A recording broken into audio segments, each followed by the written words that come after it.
everybody, CW here. This will be day 3, and a couple of the other guys, Mark Thomas and Hobbies Hobo there, Mike, both did hatchet videos for their second one, and they talked about, you know, what they had in the car, the truck, yada yada yada. So that got me to thinking that I do the same thing. I keep a hatchet in the car. Well, it's a little more than a hatchet, small axe. But I also keep a couple other things, and these always stay in my truck, so I figured I'd group them all together as what I keep in my truck at any given time. And I'll transfer these over, or I have the same thing already kept in my side-by-side when we go trail riding. And I think that it really warrants to have all of them. Yeah, you could make do with one, just the axe. The hatchet will do pretty much everything the rest of them will do, but I'm not pinched for space, and weight is a non-issue, and these are really pretty light. The axe is the only thing that's of any substantial weight, so I'm gonna put them all three together. And the first one here is a small handsaw, and this one here is a silky,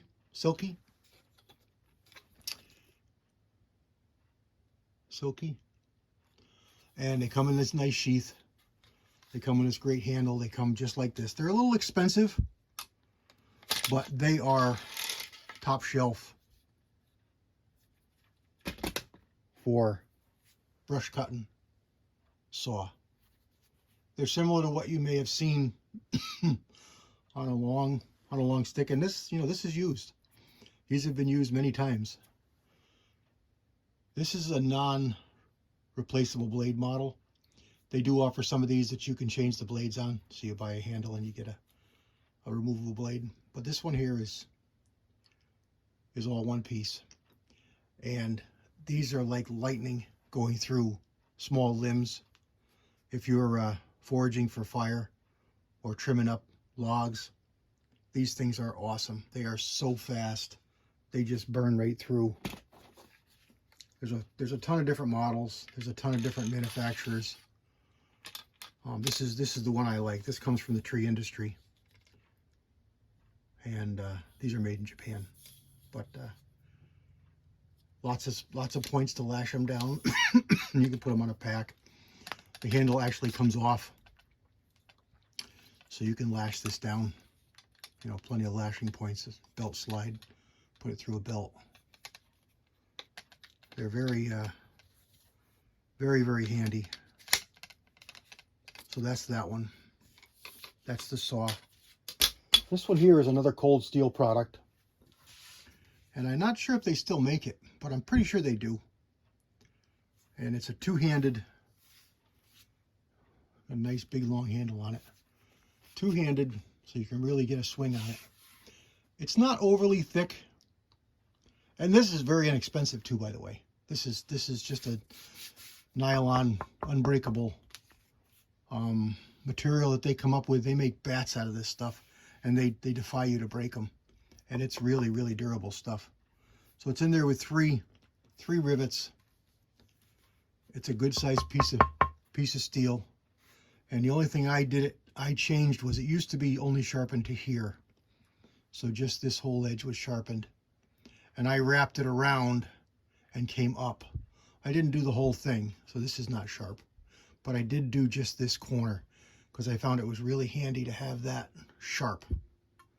So this whole thing is sharp, like I won't say like a razor, but it's really sharp, and it does a dynamite job where you'd use like a machete. Excuse me. Ooh, that hurts. Oh, it hurts. Coughing and sneezing. Does a really good job where you'd use a machete, but it gives you two hands to swing, and this thing can chop.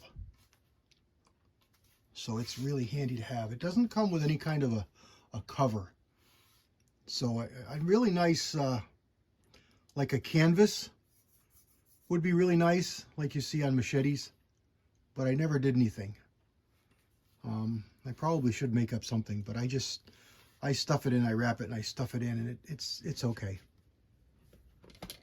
And lastly is my choice for an axe hatchet. This was made by Eastwing. They've made these for years. It's all metal, you know, with a rubber handle. And it's not overly heavy. You can wield it with one hand really easily. And with this handle design, it's really nice because you can choke up and use this like a hatchet. So now it's hatchet sized because the head isn't giant. So you can really choke up on this or use two hands, or you can go way back here with two hands and get a lot of power, a lot of swing, or choke way up here, or just use it like you'd use a hatchet. It's got a really good leather cover like the Huskies had, you know, nice thick leather cover. It does have slots in it, put on your belt, but it's nicely riveted. Pretty good heavy leather. This has been used a lot. It's been treated a lot, and you get a mark on the blade from the inside where the two different metals contact your steel, but it doesn't hurt anything. And I like the cut of this. It's got a good beard on it. I like the angle, and this damn steel, I'll tell you, I don't know what they use for this steel, but it takes an edge and it keeps it. And this thing will burn through. It's a very, very thin axe. And I think it would qualify as an axe, but it's, you know, it's right on the cusp of a hatchet or an axe. But because of the length of that handle, it really gives you a lot of options. And it's thin, so it's not overly heavy.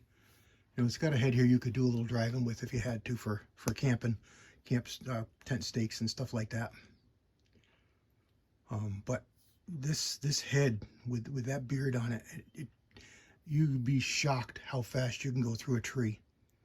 So you might initially be afraid to fell a good sized tree with this, but it will shock you with its sharpness and the profile.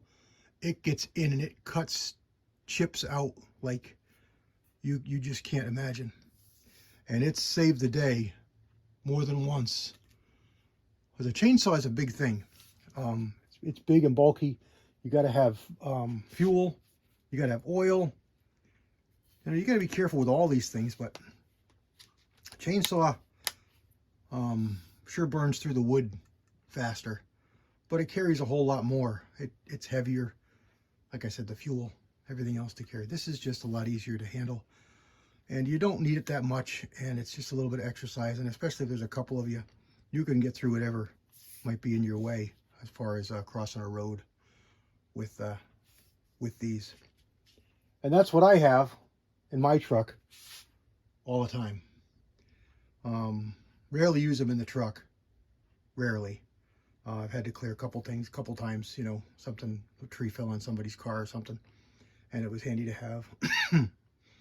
But when I move them over to the side-by-side, it's virtually every trip we'll have to use them in the side-by-side for whatever reason.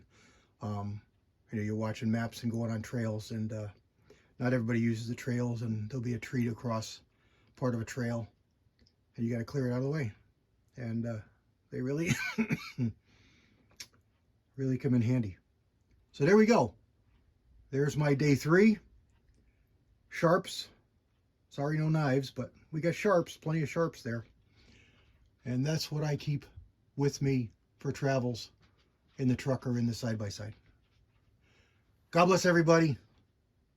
CW out.